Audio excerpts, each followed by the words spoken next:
Bonjour et bienvenue en ce 19 mars à Wittenheim, à la MJC de Wittenheim. Nous sommes à l'événement Passeurs de mots, un événement autour de la pédagogie, des outils pédagogiques. Quoi le but de la manœuvre? C'est de savoir qu'est-ce qui vous intéresse ici, qu'est-ce qui vous y amène. Je suis Yvette ou Violette et je viens depuis de nombreuses années avec Francis, mon mari. Nous sommes dans le réseau Bouche à Oreille pour la mise en place de Passeurs de mots.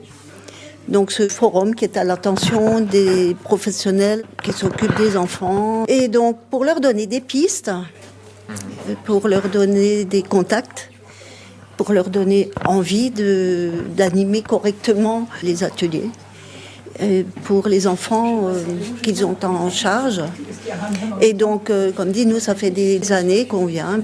Déjà, c'est le relationnel, les copains qui sont là depuis des années. Voilà, donc toujours pour la jeunesse. Quelle association participez-vous pour faire ça? Eh bien, écoutez, ça s'appelle le réseau Bouche à Oreille. Et donc, cette association comprend différentes instances. Moi, par exemple, je suis la présidente de la MJC de Dollaren. Il y a les bibliothèques, il y a différentes structures, des périscolaires. Il y a Créalliance qui commence à faire partie, donc c'est la vallée de Masevaux. On essaye d'avoir différentes instances de différentes parties du Haut-Rhin.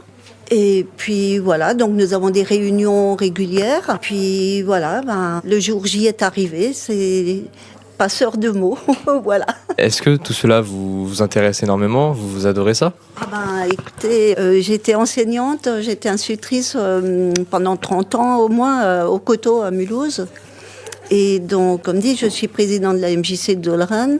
Francis faisait partie de la fédération des MJC. Donc, on continue à œuvrer dans ce sens-là. Et puis, c'est important d'œuvrer pour la jeunesse, puisque la jeunesse, c'est l'avenir. Voilà. Est-ce que vous pourriez nous présenter votre parcours? Mon parcours, alors ça commence à la préhistoire. J'ai commencé à enseigner en 1973. Ça fait maintenant des remplacements au départ. Et donc à droite, à gauche, dans la vallée, à Mulhouse, encore à Cernay. Enfin bon, je ne vais pas nommer toutes les écoles où j'ai été enseignante. Et puis en fin de compte, en 1979, j'ai été titularisée sur mon poste au Coteau à Mulhouse en zone d'éducation prioritaire où je suis restée jusqu'en 2009, l'année où j'ai pris ma retraite. Voilà, et puis là, je continue à œuvrer au niveau de la MJC de Dollaren où il y a des activités. Le lundi, il y a le yoga. Le mercredi, il y a du Scrabble. Le jeudi, il y a troisième âge belote tous les 15 jours. Il y a le dessin. Chaque semaine, il y a également du modern jazz tous les 15 jours. Voilà, et on vient régulièrement à la MJC de Wittenheim. Ça nous plaît énormément. On continue à rester actifs malgré qu'on soit à la retraite. Voilà. Merci beaucoup. Merci à vous. Au revoir. Pourquoi vous êtes là? Alors, moi, je représente le pôle ressources handicap 68. Donc, je suis intervenante sur les enfants 0-6 ans. Donc, on accompagne les professionnels qui accueillent des enfants en situation de handicap ou avec des comportements spécifiques. Comme j'ai pu voir durant l'atelier, j'ai vu que c'était souvent des adultes qui faisaient la part. J'ai pas trop compris, est-ce que vous pourriez m'expliquer? Ok, donc on a voulu mettre en scène un petit peu des situations que les professionnels peuvent rencontrer dans des périscolaires notamment. Puisque c'est beaucoup le public qu'on a accueilli aujourd'hui, de pouvoir leur présenter de quelle manière on peut adapter ou aménager les espaces ou le temps. Dans tout ce que vous faites, vous aimez le faire?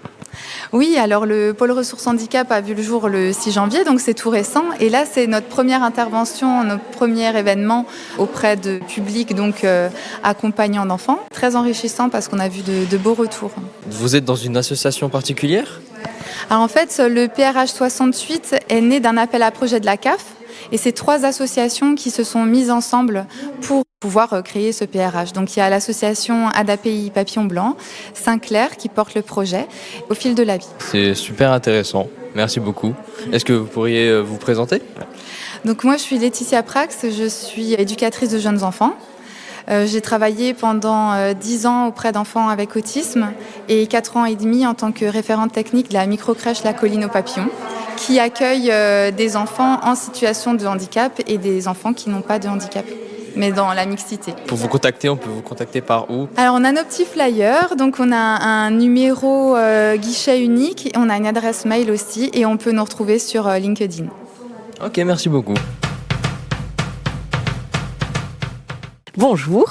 Bonjour, je m'appelle Nathan, donc je travaille à la ludothèque Passe au jeu, donc à Wittenheim, dans les locaux de la MJC. Et là, on agit pour les passeurs de mots, pour essayer de parler un peu des jeux de société, mais plus particulièrement des jeux coopératifs. Voilà. Et alors Nathan, qu'est-ce que tu fais ici? Alors, ça fait 3 mois et demi que je travaille ici. Donc avant, je travaillais dans un magasin de jeux de société. Et donc, mon travail, c'est d'accueillir le public dans la ludothèque, de relancer les activités avec les écoles, de participer au festival Ramdam lors des événements qu'il y aura le week-end, et aussi d'accueillir les scolaires tout le reste de l'année des différentes écoles de la ville de Wittenheim pour essayer de mener des projets ludiques, que ce soit dans la ludothèque, dans les jeux de construction qu'on va retrouver juste à côté, ou sur des jeux un peu plus extérieurs. Et puis, il y a une partie de mon travail qui consiste à aller dans les lycées ou dans les internats pour essayer de faire des animations et jouer avec les enfants. Voilà. Ou les adultes, ou les ados. Enfin, tous ceux qui veulent de moi. En fait. Voilà. Comment on arrive à travailler dans une ludothèque? C'est un accident. C'est des accidents de la vie. Passionné de jeux depuis une vingtaine d'années. Donc personnellement, j'ai une énorme ludothèque à la maison. Et puis étant passionné de jeux, j'ai toujours travaillé un petit peu en tant que bénévole dans les différentes ludothèques et dans les différentes associations liées au monde ludique. Et donc j'ai travaillé au CREA en tant que directeur des accueils loisirs il y a à peu près 3 ans. J'ai fait ça pendant près de 15 ans. Et donc j'ai voulu essayer de retrouver le tissu associatif avec le monde ludique. Et donc je suis devenu ludothécaire à peu près 4 mois. Et donc la base de tout ça, la genèse de tout ça, c'est une passion. Voilà, c'est une passion. Je suis un passionné de jeu. J'adore faire partager ma passion dans le monde ludique ou dans d'autres sphères comme par exemple le cirque, où je suis aussi prof de cirque. Au-delà de la passion, avec le jeu, on peut aussi apprendre, se cultiver, développer son esprit critique, etc. Pour toi, quel est l'intérêt du jeu dans la pédagogie? Alors, ça va permettre à l'enfant de se structurer, de pouvoir jouer aussi les uns avec les autres, d'apprendre à perdre, d'apprendre à gagner, parce qu'effectivement, un bon gagnant, c'est aussi un bon perdant. Et donc, les enfants, effectivement, c'est pas des notions qu'on a tout de suite d'entrée, c'est des choses qu'on doit un petit peu travailler. Et du coup, on a effectivement cet outil ludique qui nous permet de pouvoir travailler très bien le français, les maths, l'histoire, ou de travailler tout simplement le mode coopératif, là, comme on a pu voir ce matin, ou alors même le monde compétitif, parce que être en compétition de nos jours, c'est des choses que les enfants doivent aborder et comprendre, parce que c'est des choses qui vont les toucher plus tard. Donc effectivement, on va parler de coopération, on va aussi parler de compétition, avec l'aspect ludique. Et donc effectivement, c'est des aspects qui structurent l'enfant, qu'on va développer toute l'année. Je pense que tout le monde connaît les jeux compétitifs, mais les jeux coopératifs sont peut-être un peu moins connus. Alors, est-ce que tu pourrais nous présenter qu'est-ce que c'est qu'un jeu coopératif, comment ça marche, et peut-être nous donner 1 ou 2 conseils pour tester? Un jeu coopératif, c'est un jeu où on n'est pas censé se détester à la fin. Quoique, normalement, à la fin d'un jeu coopératif, on est en paix parce qu'on va vers le même but. Donc on doit arriver ensemble à trouver des stratégies collectives pour essayer d'aller le plus loin possible. Et donc effectivement, la pédagogie qui est liée au jeu coopératif, c'est hyper important. Voilà, effectivement, c'est des choses qui sont hyper riches, qui pour moi sont peut-être le renouveau du jeu en ce moment. Parce qu'il y a 15 ans, on ne parlait pas de coopération. Et donc, effectivement, le jeu et particulièrement la coopération dans le jeu sont des choses qui sont hyper importantes de nos jours. Voilà. Comment on fait? Donc là, on est dans la ludothèque de Wittenheim, à la MJC, et on est complètement entouré de jeux. Et si j'ai envie de jouer, d'emprunter, de découvrir, comment ça marche, comment on fait pour venir? Pour venir emprunter des jeux, il faut être adhérent à l'association. Donc effectivement, il faut venir lors des moments de permanence. Donc il faut venir le mercredi, le matin ou l'après-midi ou le samedi matin. Et donc à partir de là, vous regardez si le projet de l'association et de la bibliothèque peut vous correspondre. Et si effectivement vous êtes amené à venir, s'il y a des choses qui vous intéressent pour des locations ou si ça vous intéresse de venir faire des animations ou venir simplement jouer à des jeux de société, et si vous habitez à Wittenheim, ça coûtera 14 € l'année pour le foyer. Donc effectivement, c'est toutes les personnes qui habitent chez vous. Donc ça coûtera 14 €. Et sinon, c'est 16 € pour les personnes qui sont dehors de la ville. Une fois que vous venez ici, effectivement, il y a la ludothèque qui est divisée en 2. Il y a une partie de la ludothèque réservée pour les tout petits, les 0-3 ans. Et une autre partie qui est plus pour les jeux de société avec des règles. Et donc effectivement, vous pouvez venir ici à la ludothèque, une fois que vous êtes adhérent, utiliser les espaces comme bon vous semble, jouer sur les tables, ou alors emprunter des jeux. Et les jeux de société sont empruntables 2 semaines à raison de 1 € par location. On peut en prendre 4 maximum par personne. Et sinon, on a aussi des jeux géants, des jeux en bois, qui sont pas dans la ludothèque, qui sont dans un local qui est juste à côté. Et donc ceux-là, c'est des locations à 5 jours. Et donc on a des locations à 3 jours à 5 €, pardon. Et donc là, effectivement, c'est des jeux plus utilisés pour des kermesses, par des écoles, par des périscolaires, sur des événements ponctuels bien précis, où effectivement on va retrouver des jeux avec des grandes dimensions, mais des jeux aussi très très simples, où les règles sont aussi très accessibles, pour qu'elles soient justement adaptées aux utilisations des différentes personnes qui les loueraient. Les adultes aussi, ils ont le droit de jouer? Un petit peu. Donc moi, je me suis donné le droit de jouer, parce que je suis un adulte. Et donc effectivement, le jeu pour enfants, on le connaissait très très bien, mais effectivement, ces 20-30 dernières années, le jeu pour adultes s'est complètement développé, même s'il a toujours existé, hein, mais pas dans les dimensions qu'on connaît. Et donc effectivement, à la ludothèque, on a des jeux spécifiquement pour les adultes, pour des groupes d'adultes, ou pour des adultes qui voudraient juste jouer à 2 joueurs, pour des jeux un peu plus de stratégie. Mais effectivement, on a, différents parfums qui font qu'effectivement on peut toujours trouver chaussures à son pied dans la ludothèque. On va avoir tout un espace jeu d'enquête où on va retrouver les derniers escape games. On va aussi avoir les jeux de société où effectivement on va retrouver les grands classiques du Seven Wonders en passant par les pandémies et autres jeux qui sont les grands classiques. Et sinon on va retrouver tout ce qui est party game, donc les jeux rapides qui se jouent entre 10, 15, 20 minutes maximum et qui se jouent généralement au moment de l'apéro. Donc pareil, c'est des jeux qui sont complètement adaptés pour les adultes, mais certains jeux peuvent être complètement adaptés aussi pour les enfants. Donc aux adhérents et aux personnes qui fréquentent la ludothèque de choisir selon leurs envies. Mais il y en a vraiment pour tous les goûts ici, vraiment. Et le jeu, on a parlé de l'intérêt pédagogique des jeux pour les enfants, mais est-ce que en tant qu'adulte aussi, ça peut avoir un intérêt de jouer? Je pense qu'on apprend toujours, on apprend en tant qu'enfant, mais on apprend aussi en tant qu'adulte. Et donc, effectivement, ce fait d'être ensemble, de se rassembler et de jouer, déjà être ensemble, au niveau des intérêts pédagogiques de la sociabilisation, effectivement, on est déjà sur quelque chose qui apprend beaucoup de valeur, parce qu'effectivement, sans même parler de la coop, le fait de juste jouer ensemble, pour moi, ça a déjà beaucoup de valeur. Et effectivement, aucun jeu n'est bête ou n'est stupide. Chaque jeu va apporter quelque chose à celui qui y joue. Et donc, effectivement, tous les jeux sont accessibles pour les enfants, mais sont bien sûr accessibles pour les adultes. Maintenant, on a des jeux qui sont adaptés pour les enfants avec des règles plus simples. Maintenant, avec les adultes, on va partir sur des choses qui sont quand même bien plus complexes, jusqu'à arriver à des jeux qui sont même très complexes, qui peuvent durer plusieurs heures. Donc on n'en a pas tant que ça, parce qu'effectivement, il faut pouvoir s'accrocher à ce genre de jeu, mais on en a quelques-uns qui font qu'effectivement, le joueur qui voudrait jouer à des jeux de stratégie entre adultes toute une nuit pourrait le faire sans aucun problème. Donc jouer, c'est bon pour la santé, bon pour le cerveau, on peut dire ça? Tout à fait, 5 fois par jour, comme les fruits. Merci beaucoup Nathan pour cette interview. Mais il n'y a vraiment pas de quoi, c'était avec grand plaisir. Et au plaisir de vous recroiser dans la ludothèque tout bientôt. Merci. Bonjour. Bonjour. Je peux vous demander qu'est-ce que vous faites là? Je viens pour découvrir des ateliers, pour pouvoir m'en approprier, pour faire des animations. C'est très intéressant. Et qu'est-ce que vous avez découvert? J'ai fait le premier atelier autour des couleurs. Donc c'est vrai que moi je connaissais quelques plantes naturelles qui permettaient de faire des pigments de couleurs et tout ça. Mais là c'était de découvrir d'autres éléments et comment on peut le mettre en place. Donc on peut aller cueillir des fleurs On peut aller cueillir des fleurs et utiliser leur jus, leur intensité de couleur sur un papier pour dessiner. Et puis là, on a découvert les malles pédagogiques. C'était un contenu qu'on peut adapter de nos besoins, de pouvoir le transporter, de pouvoir tout ranger dans certains espaces pour telle et telle activité. C'est vraiment très intéressant, j'aime beaucoup. Est-ce que vous avez envie de vous présenter? Moi, je m'appelle Laurine Bronner, j'ai 21 ans. Je suis en apprentissage au parc de Vesserlin. À côté, je suis encore étudiante et je fais des études de textile. Merci beaucoup. Qu'est-ce que vous faites ici?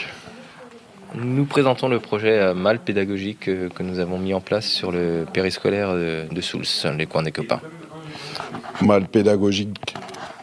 C'est des malles utilisables rapidement par les animateurs qui contiennent, il y a une malle jeu solo où c'est tout plein de petits jeux de société que les enfants vont pouvoir jouer en solo, très rapide, très simple à comprendre. On a une malle jeu de cours où on va retrouver tout plein de jeux pour jouer dans la cour avec les copains. Une malle perle où on va pouvoir faire de la perle, une malle peinture, une malle bricolage, voilà. Tout le monde peut venir emprunter ces malles? Alors justement pas. Justement pas. Les malles, ce n'est pas un outil en fait qui s'emprunte. Le projet se duplique à la nécessité en fait des différentes structures. Et nous, ce qu'on veut, c'est effectivement que notre idée puisse se dupliquer, mais effectivement, on ne prête pas, on n'emprunte pas nos malles. Donc c'est juste pour donner envie aux autres d'acheter la même chose que vous? Non, c'est donner envie aux autres de faire le même projet et de constituer leur malle par rapport à leurs besoins et par rapport à leur situation. Nous, on a conçu ces malles-là avec ce contenant-là, les petits chariots à roulettes parce qu'on les déplace beaucoup. Mais dans une autre structure, peut-être, il n'y aura pas besoin de malles à roulettes. Et c'est que chaque personne qui vient ici a envie de remonter ce projet dans sa structure, mais à sa façon.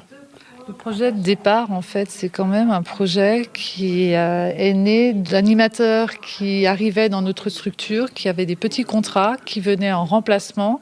Et pour que notre projet ne devienne pas une garderie, on a cette volonté de mettre à disposition des outils utilisables immédiatement, sans avoir besoin de réfléchir longtemps. On met à disposition des enfants et aujourd'hui, les enfants savent comment ça s'utilise, quoi. Et concrètement, est-ce qu'on peut raconter un exemple d'utilisation que vous faites de ces malles avec des enfants? Alors, par exemple, une malle jeu de cours va être déjà différente entre des élémentaires et des maternelles. Une malle jeu de cours, elle va évoluer en fonction des animateurs qui sont présents. On a du matériel de récupération, on a du matériel que les enfants n'ont pas à la maison aussi, essayer d'étonner les enfants. Et le double géant, on va prendre le double géant. Le double géant peut être joué comme un double normal, mais après l'animateur, dans sa créativité et dans cette volonté d'adapter et de faire jouer un plus grand nombre, on peut mettre toutes les plaques dans la cour. Il faut se rapprocher d'une plaque qui a un arbre. On peut relier 2 plaques en se donnant la main avec les enfants et faire une chaîne pour atteindre 2 arbres. On peut, comme le disait une autre personne tout à l'heure qui a participé à l'atelier, faire un face-à-face et puis les enfants doivent s'échanger un glaçon contre un glaçon et du coup courir et aller. Du coup, il y a aussi de la créativité de la part des animateurs. Est-ce que vous voulez bien vous présenter? Qui êtes-vous? Quelle est votre structure? Yannick Tinelli, directeur avec ma collègue Esther Vénagel au coin des copains à Soultz, une structure qui est aujourd'hui gérée par les PEP Alsace. On accueille aujourd'hui 160 enfants d'élémentaire et 110 enfants de maternelle. Il reste de la place pour ceux qui voudraient venir encore ou c'est complet et une liste d'attente où il faut attendre 2 ans? Là, on est en cours d'inscription. Après, on fonctionne en périscolaire, donc sur les temps de périscolaire, il faut être forcément scolarisé sur la commune. Après, sur les mercredis et les vacances, c'est selon les places disponibles. Mais on accueille tout le monde. Ça fait un petit quart de siècle qu'on bosse ensemble. Merci beaucoup. De rien. Bonjour. Bonjour. Je peux vous demander qu'est-ce que vous faites ici? Je fais des formations dans le cadre de mon métier, qui est animatrice en périscolaire. Quoi comme formation aujourd'hui? Aujourd'hui, j'ai fait immersion et inclusion, donc c'est tout ce qui est en rapport au handicap. La création en stop motion, puisque j'ai des activités de prévues. Et là, actuellement, je vais travailler sur le spectacle vivant. Et les ateliers déjà faits, ça ressemble à quoi? C'était intéressant? Oui, très intéressant, surtout au niveau de l'immersion et inclusion. On a pu se mettre dans la peau d'un enfant en situation de handicap. Donc on a pu tester la surdité, troubles de la vision. C'était très intéressant. On a appris beaucoup de choses. Ça existe, les jeunes ou enfants en situation de handicap, dans l'accueil aujourd'hui? Oui, il y en a beaucoup. C'est très commun, si je peux dire maintenant. Et maintenant, on prend beaucoup plus en charge qu'avant. Est-ce que tu veux te présenter? Je m'appelle Liliana. Je suis animatrice en périscolaire depuis 3 ans. Je suis très intéressée par le handicap de manière générale, parce que je fais moi-même partie de branche d'humain. J'ai un trouble de l'attention avec hyperactivité. Merci. Qu'est-ce que vous faites là? On représente une association de plaisir de lire qui s'appelle Lire et faire lire et qui joue sur l'intergénérationnel puisqu'on propose cette intervention à des personnes de plus de 50 ans et on va vers des groupes d'enfants. Ça se traduit par quoi concrètement cette activité au quotidien? Alors concrètement, on intervient dans des structures. Très souvent, ce sont des écoles maternelles, écoles élémentaires. On travaille avec des petits groupes d'enfants de 5-6 pour avoir vraiment une relation privilégiée. Pendant le temps scolaire, vous remplacez les enseignants? On ne remplace pas du tout les enseignants. On ne fait pas du pédagogique, on fait du plaisir de lire. Mais c'est évidemment pendant le temps scolaire pour que ça ne rajoute pas aux enfants. Et donc n'importe quel enseignant peut vous appeler et puis vous venez lire des livres aux enfants? Tout à fait, pour notre plus grand plaisir, oui. Ok, je suis motivé, je vais où, je clique où, comment je fais pour vous appeler? Alors, comment vous faites? On a des flyers, on a Edith, notre responsable, qui vous répond par mail ou par téléphone. On est relié à la ligne de l'enseignement et du coup, c'est la gestion administrative à ce niveau-là. Il y a une adresse en ligne où on tape quelque chose sur Internet pour vous trouver, quelqu'un est au courant? Alors, le site national Lire et faire lire, vous cliquez Haut-Rhin et vous tombez sur nos coordonnées. Et sinon, vous tapez Ligue de l'enseignement du Haut-Rhin et puis vous mettez Lire et faire lire et puis on va se retrouver, vous inquiétez pas. Quelque chose à rajouter peut-être? C'est beaucoup de plaisir pour les enfants, pour les lecteurs et je précise qu'on peut intervenir même jusqu'au collège, en périscolaire, dans des crèches parentales. Voilà, on est très ouvert vers toutes les structures qui accueillent des enfants. Merci beaucoup. Que du matériel de récupération. Donc cuillère en bois qui sert pour le corps et le visage de la marionnette. Et puis après, tissu, fil de fer pour les bras, voilà. On est dans Passeur de mots là C'est ça, tout à fait, dans Passeur de mots, oui.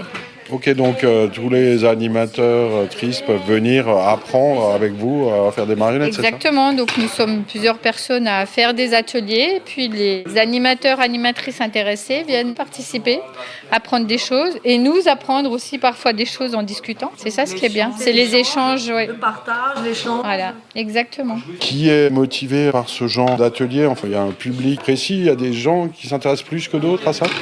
C'est des animateurs en général. Hein. Une petite touche déjà de être manuel à la base.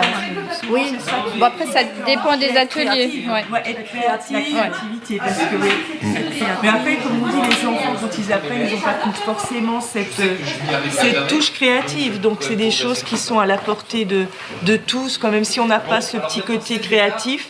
C'est tellement simple, les explications sont tellement... Ça coule de source, quoi, donc c'est ouvert vraiment à tout public, je dirais.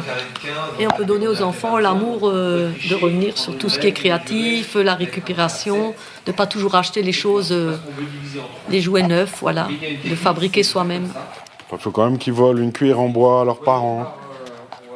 Les mamies, ils ont souvent plusieurs... oui, voilà, on va chez mamie, ils ont beaucoup de cuillères en bois. Moi, je les ai récupérées à l'Armée du Salut, voilà.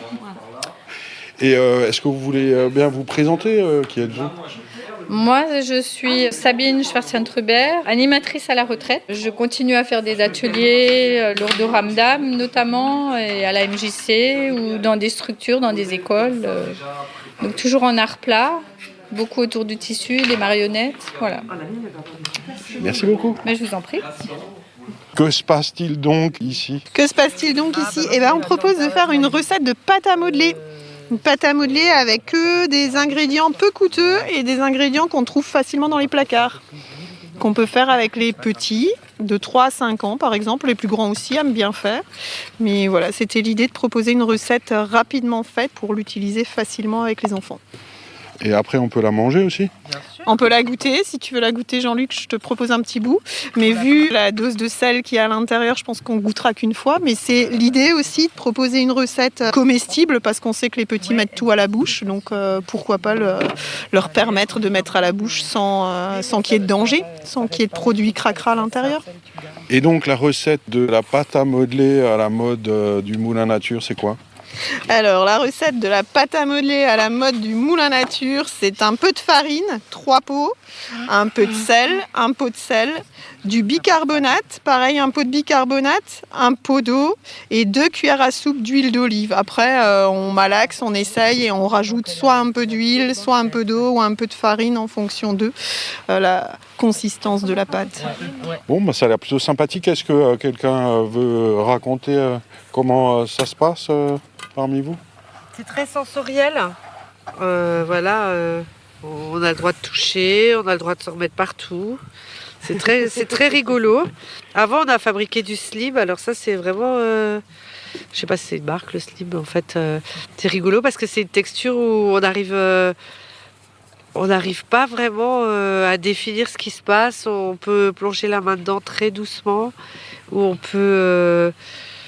la faire couler comme de la bave d'escargot, on peut la séparer. C'est très rigolo. Super, ça donne envie de bave d'escargot. Merci beaucoup. Alors, nous sommes un passeur de mots, on se promène, on découvre des ateliers de tous les côtés. Mais qui es-tu donc ? Martin Hubert de la compagnie Sapristel.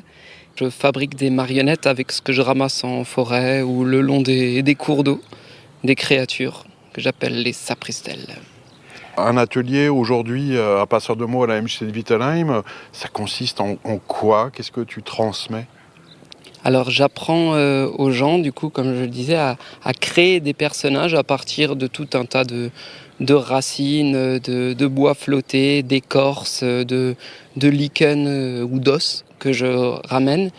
Et les gens, inspirés par les exemples que je propose, les personnages que je ramène en exemple, vont créer leurs propres personnages en articulant cette matière pour donner des personnages amovibles, des marionnettes. Ouais.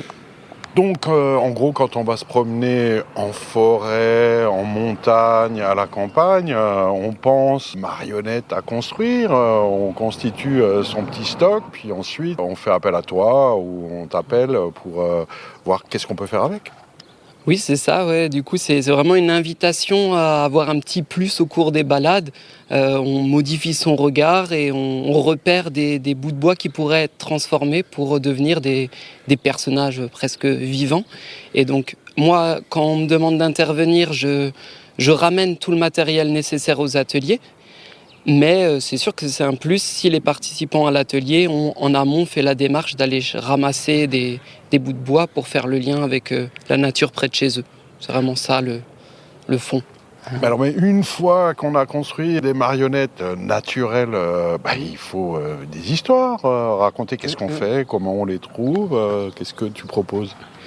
On peut effectivement aller plus loin, donc ça peut être soit les animateurs à partir des personnages créés à l'atelier qui peuvent les mettre en scène, inventer l'histoire qui va avec, mais j'aime bien aussi emmener le groupe jusqu'au petit spectacle, c'est-à-dire inspiré par les personnages qu'on a créés. On va se poser la question, mais qui sont-ils, quel est leur mode de vie, quelles sont leurs aventures, inventer des scénettes, des dialogues, mettre en scène et puis ensuite partager aux autres enfants ou à leur famille des spectacles. Ouais. Si on veut découvrir ce que tu fais, les sites internet en bois, ça n'existe pas encore, mais est-ce qu'on te trouve en ligne, Sapristel, ou qu'est-ce que on t'attrape en ligne ?